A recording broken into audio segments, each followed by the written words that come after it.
Zo sjoggen de stritten van Boetenpost dat Pinkstermanje uit naar een heftige hagelbui. Ek de dij de nij treffen een soort huizen en bedrouwen een grutte ravage aan. Zei ik bij ondernemersbedrijf Gjalt Huusma. Een part van het dak is instwart en de skeer rint nevens hem wel op rond de €1.000.000.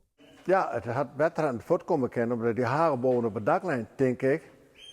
Ja, en had te volle gewicht op kwam en zei het erin kwam zwart.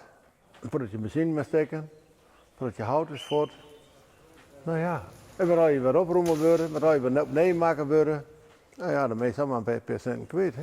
Net alleen nog huizen en bedrouwen werden troffen. Auto's rennen skeer op. Zei ik die van Ietsje Poelstra uit Boetenpost. Haar trouwe eerste Fiat Punto krijgt zwemles, wilst zij restig onder het bjatskippen dwaan is. Ja, nou ik hier in het hele mooie waar hier mijn autokadel zet.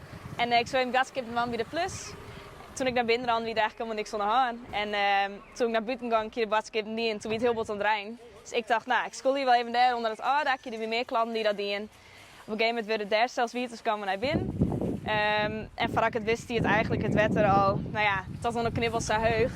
Ondertussen ben ik nog even een keer naar mijn auto gegaan, maar toen stier er al zo volle wetter in. Nou ja, toen was ik hem eigenlijk al net mee te verzetten en vanaf toen werd het eigenlijk alleen maar erger.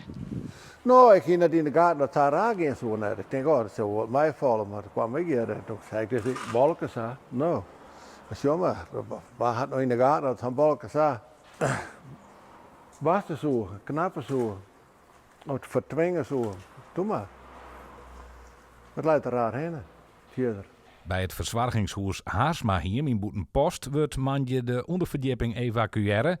En gaan ze met man en macht zo gauw als mogelijk alles weer kleermaken, zodat de bewoners weer konden naar haar kamer. De meesten zijn alweer naar hun eigen kamer. Hij wordt algemeen goed slipt vannacht. We hebben extra nachtdiensten inzetten om de meesten te ondersteunen.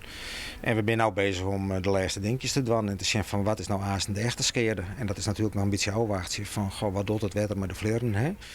Ik hoorde inwoners van Boetenpost hadden handen vol aan werkzaamheden in een huis. We hier in de bijkeuken ruim 50 centimeter wetter.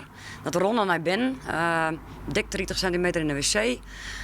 Ja, boven de dakkapel hadden we bij ons. Het is over de ranen heen gegaan. Dus het plafond in de slipkamer is druppen gegaan. Daar alles wierd. Apparatuur, televisie, alles is kapot. Nou, hier in de bijkeuken zien we wasmachine, koelkast en droeger. Die hebben bij ons, die kwartsluiting.